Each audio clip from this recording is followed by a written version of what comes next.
की कोई सीमा नहीं है, वो आपकी लीला मात्र है। आप सर्वशक्तिमान परम कल्याण के आश्रय हैं, मैं आपकी शरण लेती हूँ। मर्त्यो मृत्यु व्याल भीता पलायन लोकान सर्वान निर्भयम नाद्य गच्छतो त्वदपादाब्जं प्राप्य जदृक्षयाद्यो स्वस्था सेते मृत्युरसमादपैति। ये जीव प्रभो, ये जीव मृत्युग्रस्त हो रहा है। ये मृत्यु रूपी कराल ब्याल से भयभीत होकर संपूर्ण लोक लोकांतरों में भटक रहा है, परंतु इसे कहीं कहीं भी ऐसा स्थान नहीं मिल सका जहाँ ये निर्भय होकर रहे। आज बड़े भाग्य से इस जीव को आपके चरणार बिंदों की शरण मिल गई, अतः अब ये स्वस्थ होकर सुख की नींद सो रहा है। औरों की तो बात क्या है, स्वयं मृत्यु भी इससे भयभीत होकर के भाग गई। सत्वं घोरा दुप्रसेनात्मजान्नास्त्राहित्रातान् भृत्तवित्रा सहासे रूपं चेदं पौरुषं ध्यानधिष्ण्यं मां प्रत्यक्षं मां सदृशां कृषिष्टाः। प्रभु आप हैं भक्त भयहारी, हम लोग इस दुष्ट कंस से बहुत ही भयभीत हैं, अतः आप हमारी रक्षा कीजिए। आपका यह चतुर्भुज दिव्य रूप ध्यान की वस्तु है, इसे केवल मांस मज्जा में शरीर पर ही दृष्टि रखने वाले देहाभिमानी पुरुषों के सामने प्रकट मत कीजिए। आपका ये जो स्वरूप है चतुर्भुज, ये दिव्य ध्यान की वस्तु है, इसको प्रकट मत करिए। मधुसूदन जन्मते मय्यसो पापो मा विद्यान मधुसूदनो समुद्गजे भवद्दे तो कंसादह मधीरधीः। इस पापी कंस को ये बात मालूम न हो कि आपका जन्म मेरे गर्भ से हुआ है, मेरा धैर्य टूट रहा है। आपके लिए मैं कंस से बहुत डर रही। उपसंहर विश्वात्मन्नदो रूपम अलौकिकम संघ चक्र गदा पद्म श्रियाजुष्टम चतुर्भुजम। विश्वात्मन आपका यह रूप अलौकिक है। आप शंख चक्र गदा और कमल की शोभा युक्त अपना ये चतुर्भुज रूप छिपा दीजिए। विश्वम जदे तस्वतनो निशान्ते यथावकाशं पुरुषा परो भमन् बिभर्ति सोऽयं मम गर्भगो भूदहो निलोकस्य विडम्बिनी विडम्बनं हि ततो। प्रलय के समय आप इस संपूर्ण विश्व को अपने शरीर में स्वाभाविक रूप से धारण करते हैं, जैसे कोई मनुष्य अपने शरीर में रहने वाले छिद्र रूपी आकाश को। वही परम पुरुष परमात्मा आप मेरे गर्भवासी हुए। ये आपकी अद्भुत मनुष्य लीला नहीं तो और है क्या।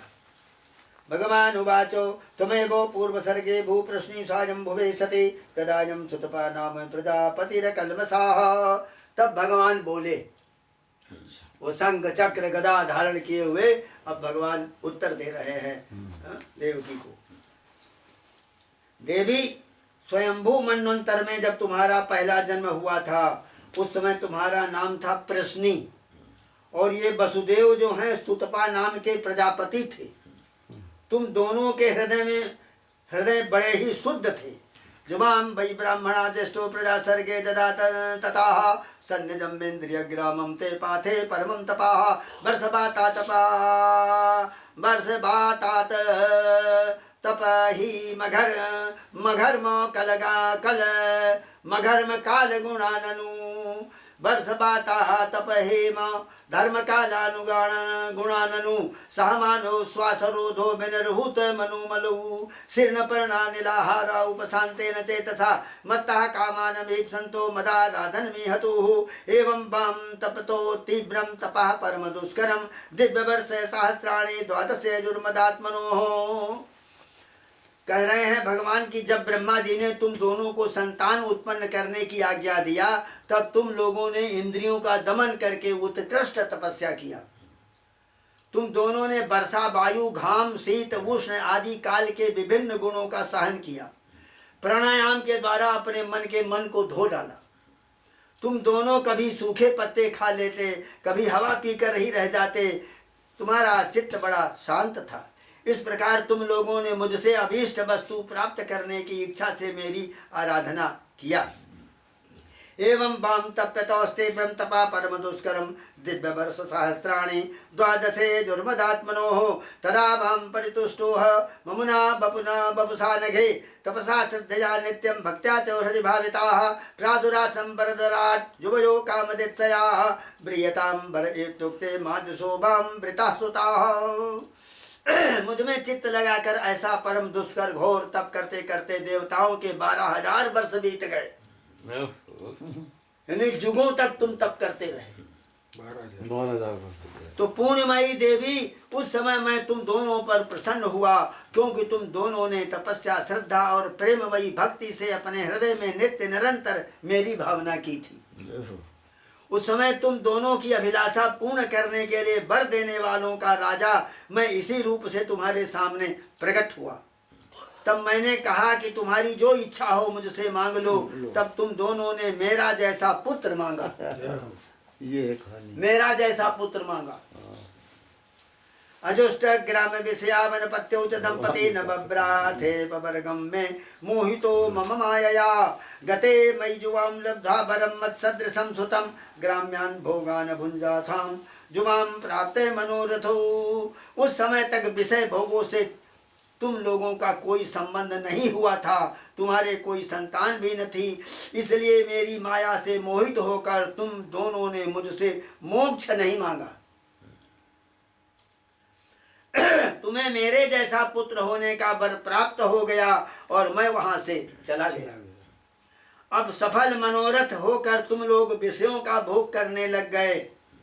अधिष्ठान्यतमं लोके शीलौदार्य गुणैसम अहम सुतो वाम भमम प्रश्न गर्भो इति श्रुताः। मैंने देखा कि संसार में शील स्वभाव उदारता अन्य गुणों से मेरे जैसा दूसरा कोई है ही नहीं, इसलिए मैं ही तुम दोनों का पुत्र हुआ। उस समय मैं प्रश्नी गर्भ के नाम से विख्यात हुआ। प्रश्नी गर्भ तयोर्वाह पुनरेवाह मदित्यामास कश्यपातो उपेंद्र इति विख्यातो वामनत्वाच्च वामनाः।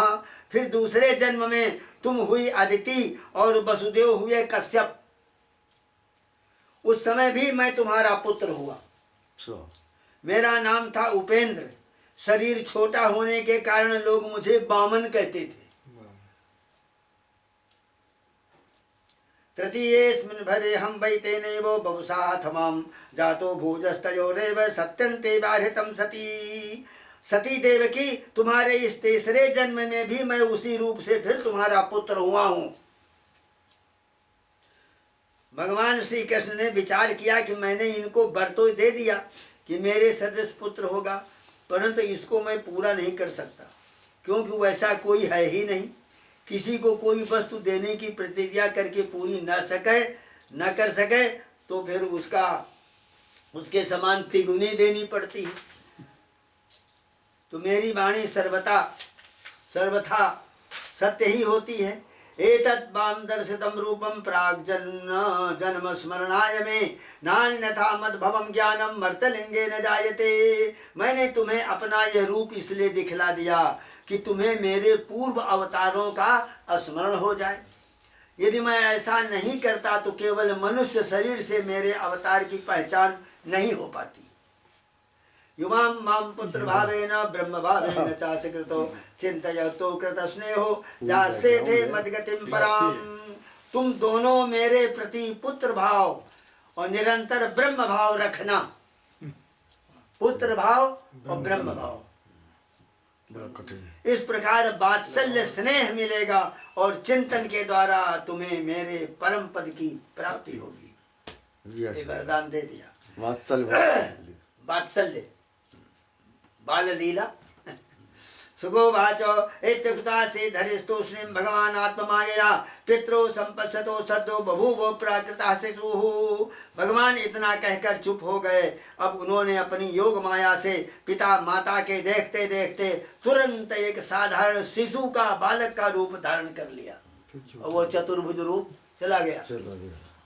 ततश्च सौरिर्भगवत् प्रचोदिता सुतं समादाय ससूतिका गृहात् जदा बहिर्गन्तुं ये सतर्जजा या योग माया जनिनंद जायया। तब वसुदेव जी ने भगवान की प्रेरणा से अपने पुत्र को लेकर सूतिकागृह से बाहर निकलने की इच्छा किया। उसी समय नंद पत्नी जसोदा के गर्भ से उस योग माया का जन्म हुआ, जो भगवान की शक्ति होने के कारण उनके समान ही जन्म रहित है। तया हत प्रत्यज सर्ववृत्तिषु द्वास्थैव पौरैषु पिशाचिते स्वथो द्वारस्तु सर्वापिहिता दुरत्यया बृहत् कपाटाय सकील शृंखलैः। उसी समय द्वार योग माया ने द्वारपाल और पूर्ववासियों की समस्त इंद्रिय वृत्तियों की चेतना हर लिया। हो गए सब बेहोश हो गए, मुर्दे समान।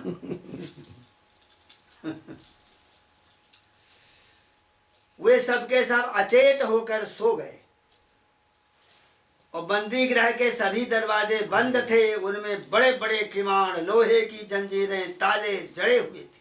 उनके बाहर जाना बड़ा कठिन था। परंतु वसुदेव जी भगवान श्री कृष्ण को गोद में लेकर ज्यों ही उनके निकट पहुंचे, त्यों ही वे सब दरवाजे आप से आप खुल गए।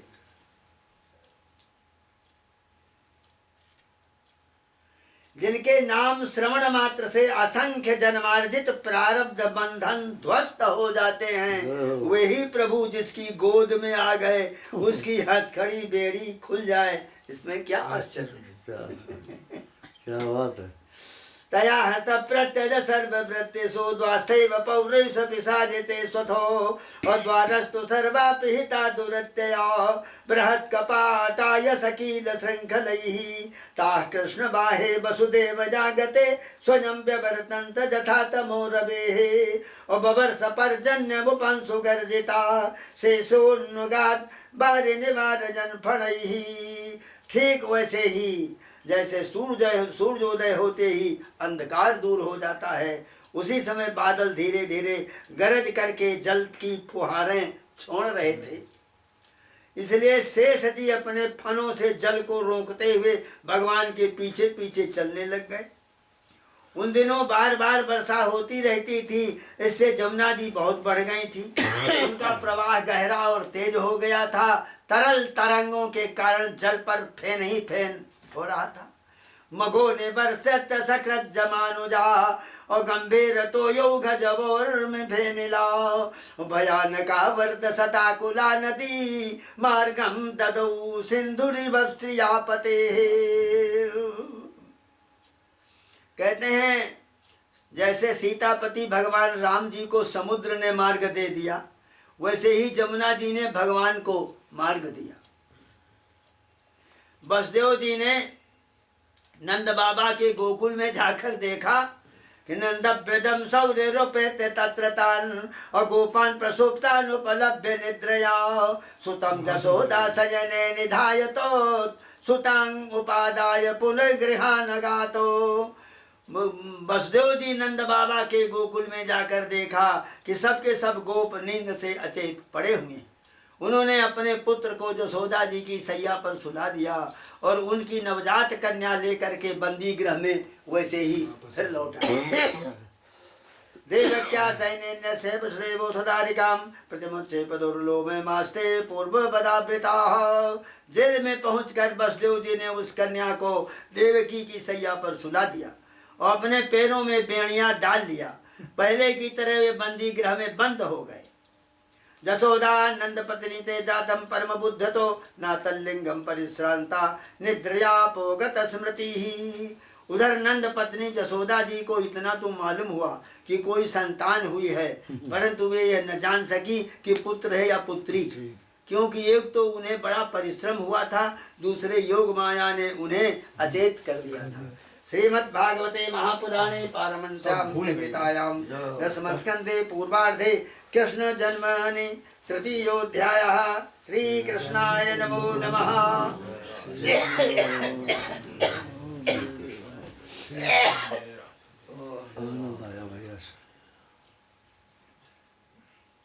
वो सब स्वरूप दिखाया भी, उसके बाद योग माया ने सबकी विस्मृति कर दी।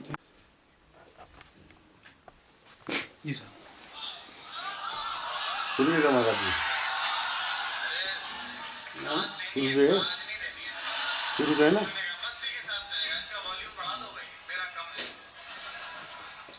कोई दीवाना कहता है, कोई पागल समझता है। नौजवान दोस्त मेरा साथ बहुत दे। बढ़िया, बड़े अच्छे शब्द बोले मैं समझ गया कि तुम हो। प्रोफेसर इंग्लिश की।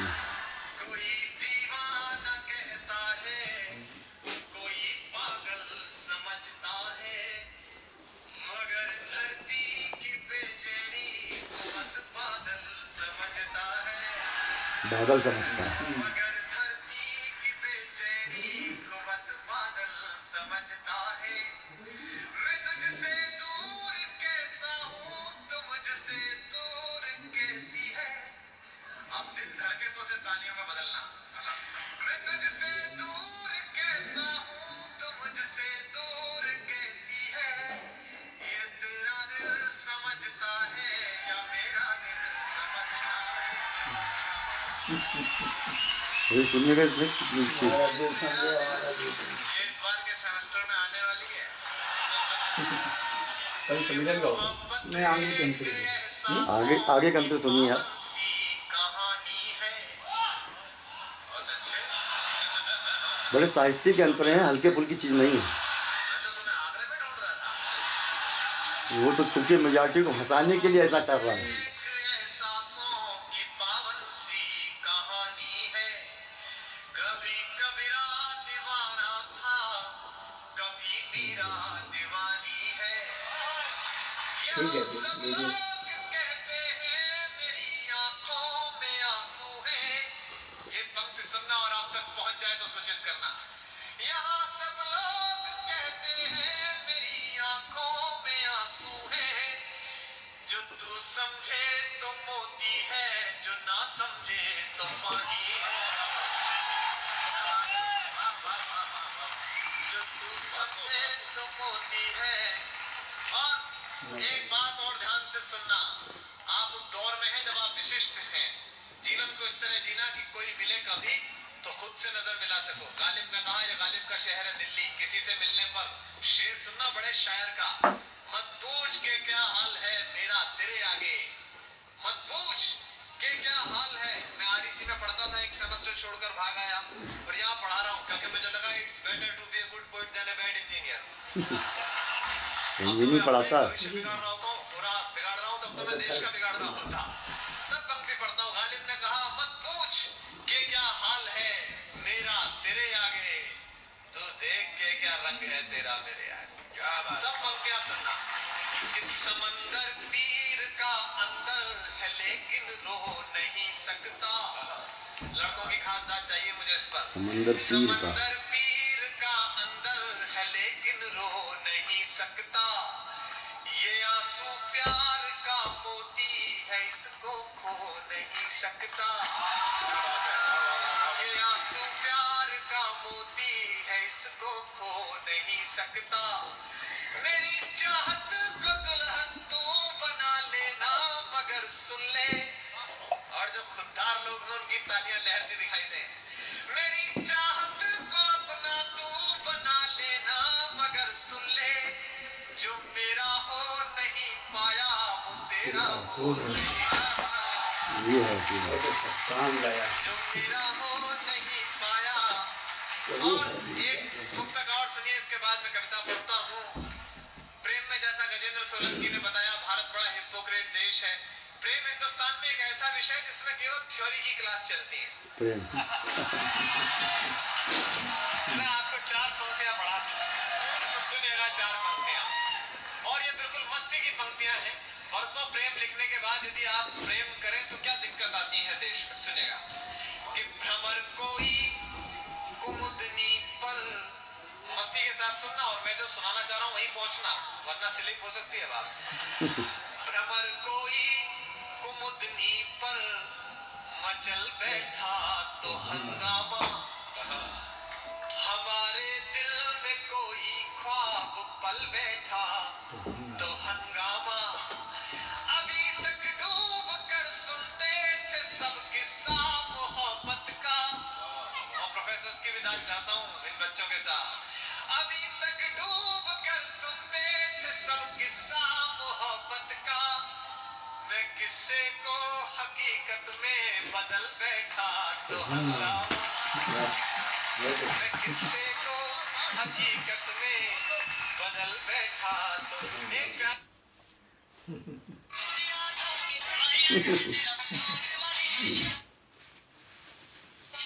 प्रोफेसर है इंजीनियर में, इंजीनियरिंग का। नमो परमहंसा स्वादित चरण कमल चित्तमनंदाय सजनमानस निवासाय श्री रामचंद्राय नमोस्तु रामाय सनत्कुमाराय विद्यै चतुष्टै जनकात्मजाय नमोस्तु रुद्रेन्द्रयमानिलेभ्यो नमोस्तु चंद्रारुक मरुदगणेभ्यः श्रीराम जय राम जय जय जय राम श्रीराम जय राम जय जय राम श्रीराम जय राम जय जय राम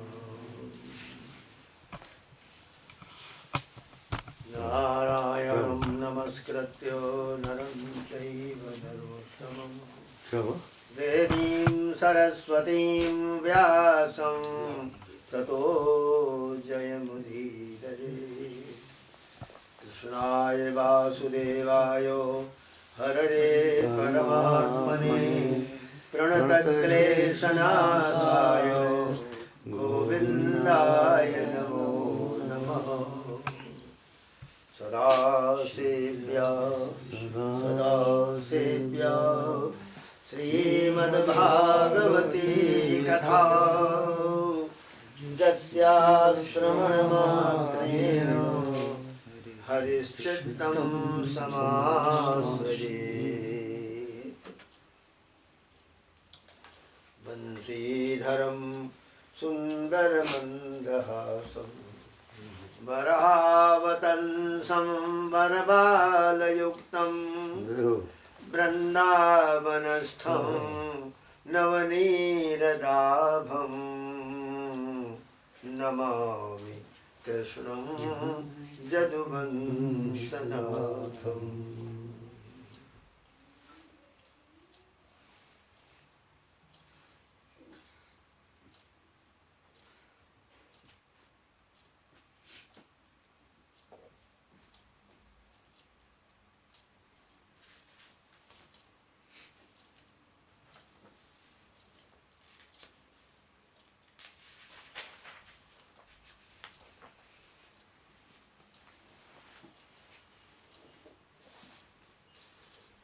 आज इस चतुर्थ अध्याय में 10वें स्कंध के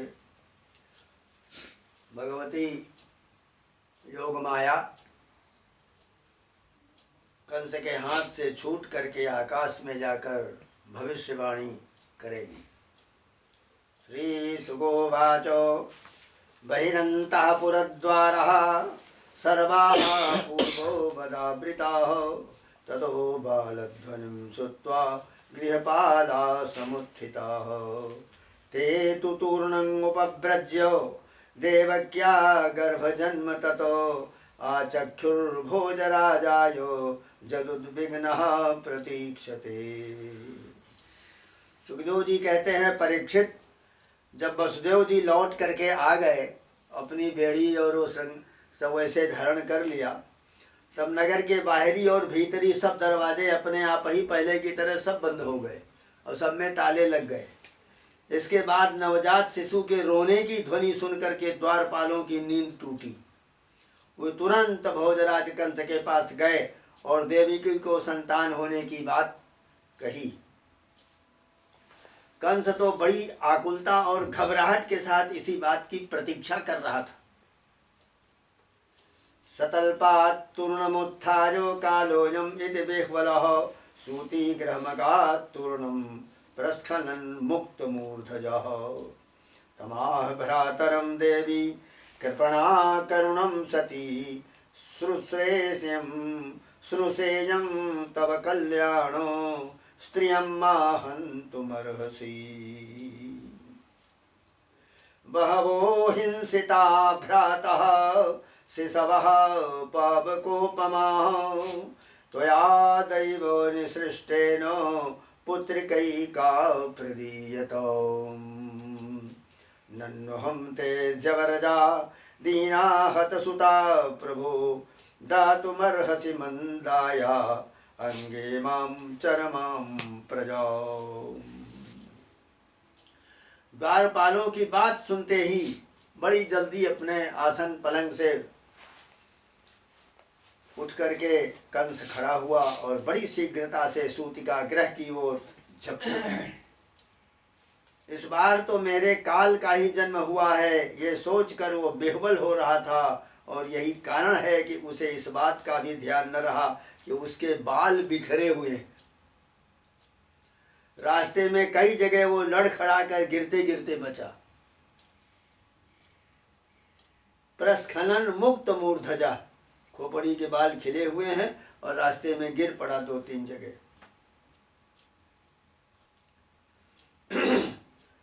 रास्ते में कई जगह वो इसी तरह से गिरते गिरते बचा। बंदी गृह में पहुंचने पर सती देवकी ने बड़े दुख और करुणा के साथ अपने भाई कंस से कहा, मेरे हितैषी भाई, ये कन्या तो तुम्हारी पुत्र वधू के समान है, स्त्री जाति की है, तुम्हें स्त्री की हत्या कदापि नहीं करनी चाहिए। भैया, तुमने दैववश मेरे बहुत से अग्नि के समान तेजस्वी बालक उनको मार डाला। अब केवल यही एक कन्या बची है, इसे तो मुझे दे दो।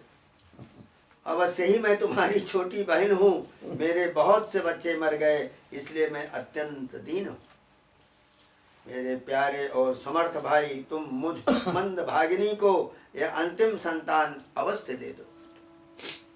सुकोवाचो उपगुह्यात्मजामेवं रुदत्यादीन दीनवतो याचितस्नां विनिर्भर्त्यो हस्तादाचिच्छिदे खलः तां गृहीत्वा चरणयोर्जातमात्रां स्वसुसुताम् अपोथयच्छिला पृष्ठे स्वार्थोन्मूलितसौहृदाः सा तदहस्तात् समुत्पत्य सद्यो देव्यंबरं गता अदृश्यतानुजा विष्णोः सायुधाष्टो महाभुजाः।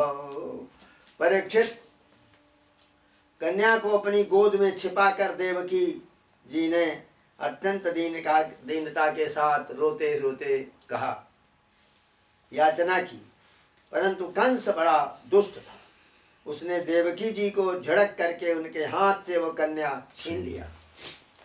अपनी उस नन्ही सी नवजात भांजी के पैर पकड़कर कंस ने उसे बड़े जोर से एक चट्टान पर पटक दिया। स्वार्थ ने उसके हृदय में सौहार्द को समूल उखाड़ फेंका। परंतु श्री कृष्ण की वो छोटी बहन साधारण कन्या तो थी नहीं, देवी थी। उसके हाथ से छूटकर तुरंत आकाश में चली गई और अपने बड़े भाई बड़े बड़े 8 हाथों में आयुध लिए हुए दिखाई पड़ी। अष्टभुजा, वही अष्टभुजा कही जाती है जो विंध्याचल में पहाड़ के ऊपर है, उनको अष्टभुजा करके ही कहा जाता, वही है मुख्य रूप। दिव्य सृगंबरालेपो रत्नाभरण भूषिता धनुशूले कुचर्मासी शंख चक्र गदाधरा सिद्धचारण गंधर्वैरप्सरा किन्नरोरगैः उपाहृतोरुबलभिः स्तूयमानेदमब्रवीतो। वो दिव्यमाला वस्त्र चंदन मणिमय आभूषणों से विभूषित होकर के और हाथों में धनुष त्रिशूल बाण ढाल तलवार शंख चक्र गदा ये सब धारण करके 8 आयुध थे।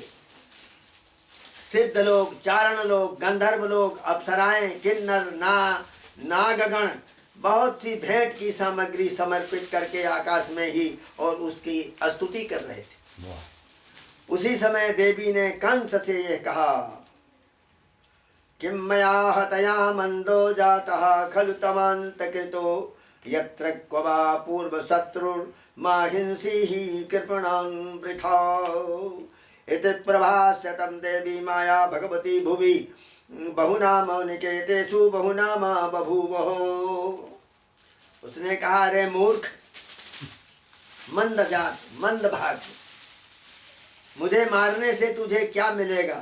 तेरे पूर्व जन्म का शत्रु तुझे मारने के लिए किसी स्थान पर पैदा हो चुका है।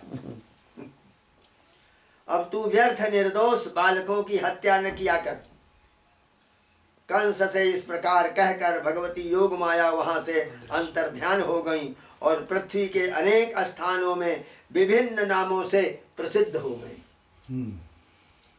तया विहितमाकर्णे कंसा परम विस्मिताः देवकीं वसुदेवञ्चो विमुच्यो प्रसृतो ब्रवीतो अहो भगिन्य अहो भामा मया मां बत पाप्मना पुरुषादो युवा पत्न्यम बहवो हिंसिता सुताः। देवी की यह बात सुनकर कंस को असीम आश्चर्य हुआ। उसने उसी समय देवकी और वसुदेव को कैद से छोड़ दिया और बड़ी नम्रता से उनसे कहा, मेरी प्यारी बहन और बहनोई जी, मैं बड़ा पापी हूँ। राक्षस जैसे अपने ही बच्चों को मार डालता है, वैसे ही मैंने तुम्हारे बहुत से लड़के मार डाले। इस बात का मुझे बड़ा खेद है। जिसके गर्भ में भगवान ने निवास किया, जिन्हें भगवान के दर्शन हुए, उन देवकी वसुदेव के दर्शन का ही ये फल है कि कंस के हृदय में विनय, विचार, उदारता आदि सद्गुणों का उसी समय उदय हो गया। परंतु जब तक वो उनके सामने रहा तभी तक ये सद्गुण रहे और दुष्ट मंत्रियों के बीच में जाते ही वो फिर ज्यों का त्यों हो गया। संगत का। हाँ, समझिए। सा त्वं त्यक्तो कारुण्यस्त्यक्तज्ञाति सुहृत्खलः कान् लोकान् वै गमिष्यामि ब्रह्महेवो मृतः श्वसन्। मैं इतना दुष्ट हूँ कि करुणा का तो मुझ में लेश भी नहीं है। मैंने अपने भाई, बंधु, हितैषियों तक का त्याग कर दिया। पता नहीं अब मुझे किस नरक में जाना पड़ेगा। वास्तव में तो मैं ब्रह्मघाती के समान जीवित होने पर भी मुर्दा ही हूँ। कंस कह रहे हैं। कंस कह रहा, दैवमप्योन्नतं भक्ति नमर्त्या एव केवलं जद विश्रम्भादहं पापः स्वसुरनिहितवान् शिशून् मा शोचतं महाभागावात्मजान् भुजः जन्तवो न सदैकत्रो दैवादीनास्तदा सते भुवि भौमानि भूतानि तथा जान्त्यपयान्ति च नायमात्मा तथैतेषु विपर्जेति तथैव भूः। केवल मनुष्य ही झूठ नहीं बोलते, विधाता भी झूठ बोलते हैं।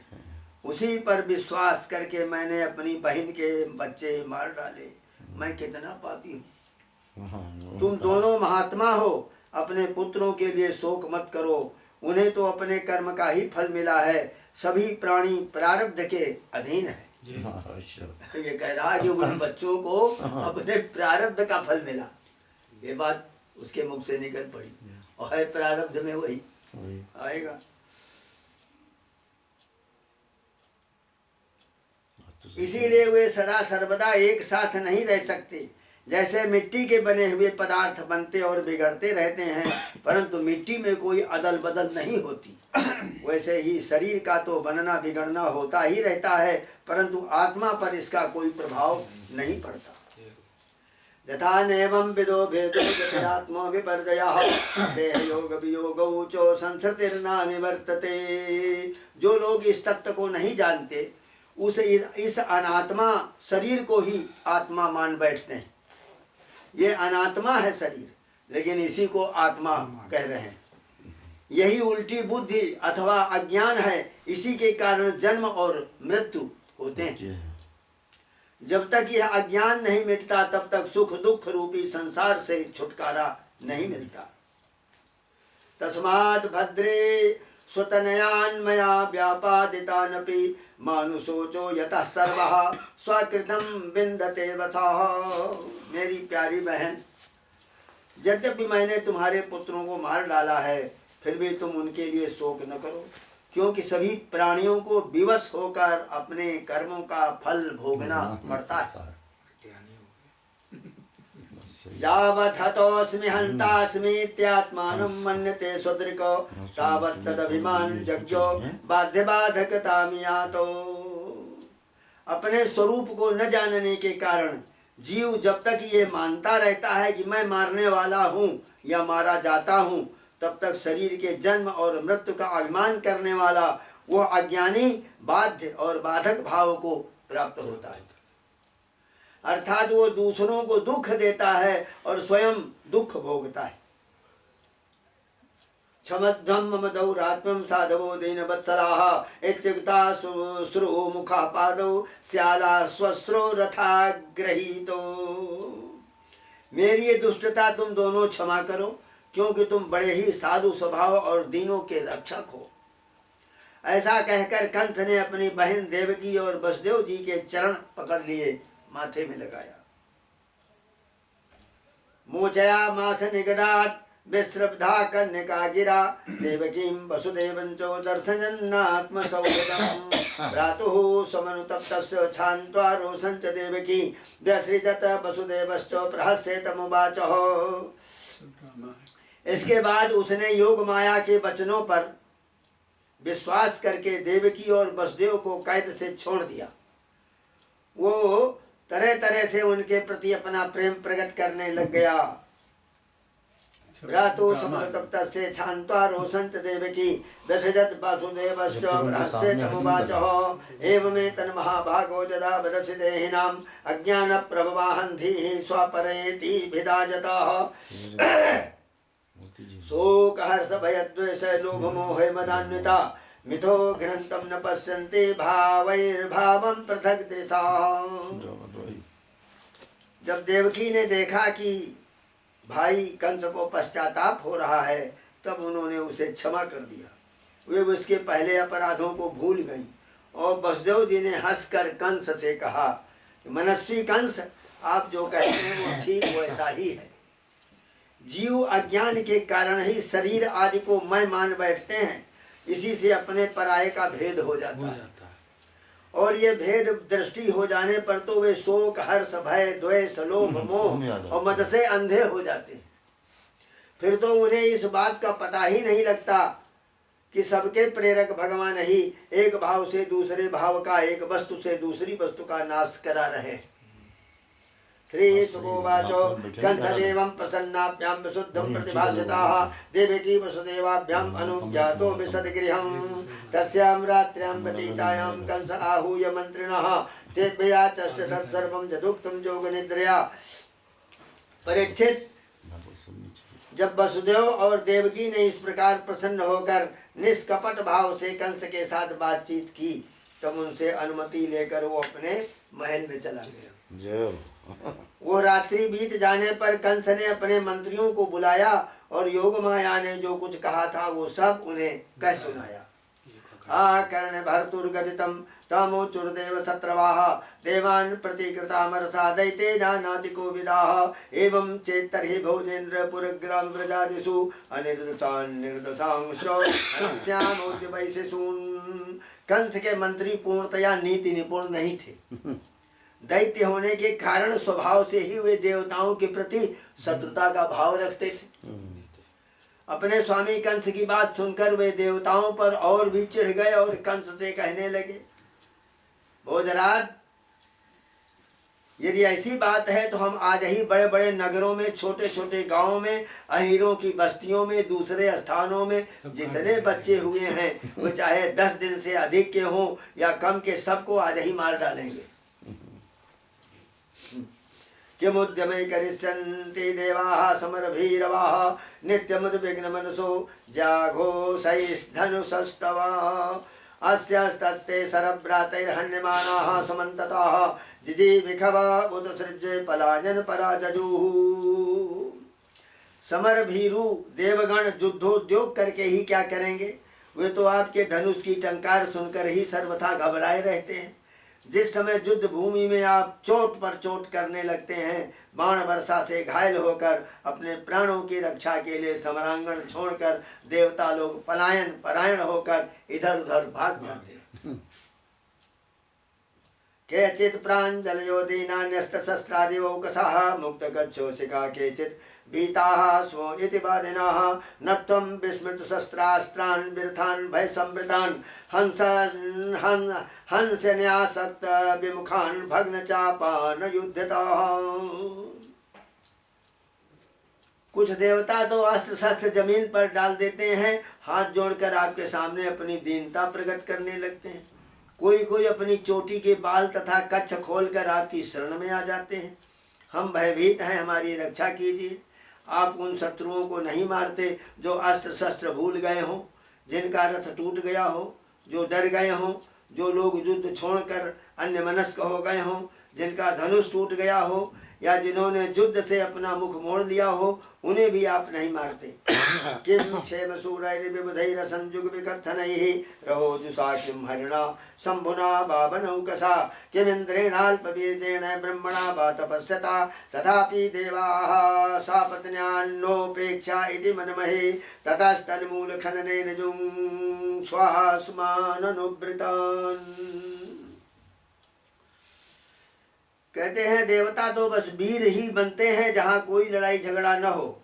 रणभूमि के बाहर वे बड़ी बड़ी डींग हाँकते हैं और एकांतवादी विष्णु जो हैं वो वनवासी शंकर और अल्प बीर्ज वाले इंद्र तपस्वी ब्रह्मा से भी हमें क्या भय हो सकता है, तुम्हारे सामने सब व्यर्थ है।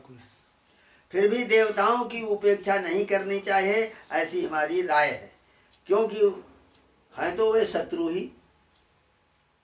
इसलिए उनकी जड़ उखाड़ फेंकने के लिए आप हम जैसे विश्वास पात्र सेवकों को नियुक्त कर दीजिए। जब मनुष्य के शरीर में रोग हो जाता है, उसकी चिकित्सा नहीं की जाती, उपेक्षा कर दी जाती है, तब रोग अपनी जड़ जमा लेता है और फिर वो असाध्य हो जाता है। अथवा जैसे इंद्रियों की उपेक्षा कर देने पर उनका दमन असंभव हो जाता है, वैसे ही यदि पहले शत्रु की उपेक्षा कर दी जाए और वो अपना पाव जमा ले तो फिर उसको हराना कठिन हो जाता है। यथा मयोंगे समुपेक्षितो नभिर्न शक्यते रूढ़पदश्चिकित्सितुं यथेन्द्रजग्राम उपेक्षितस्तथा रिपुर्महान् बद्धबलो न चाल्यते। देवताओं की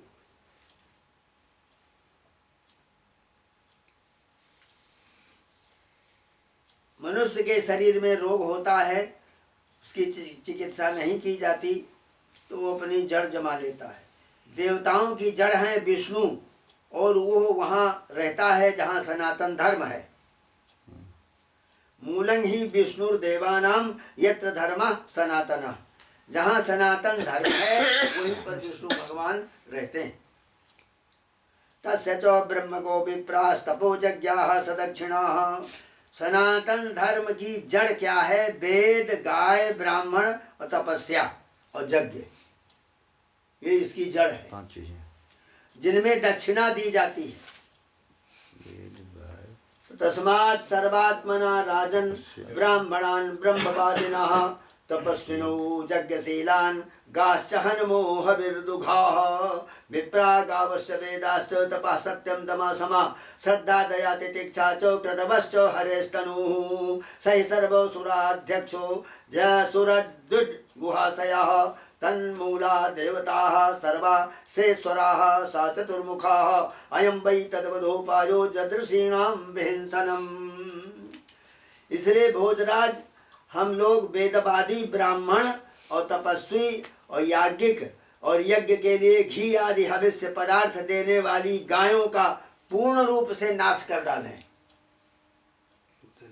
ब्राह्मण, गौ, वेद, तपस्या और सत्य और इंद्रियों का दमन और मन का निग्रह और श्रद्धा और दया और तितिक्षा और यज्ञ, ये विष्णु का शरीर है।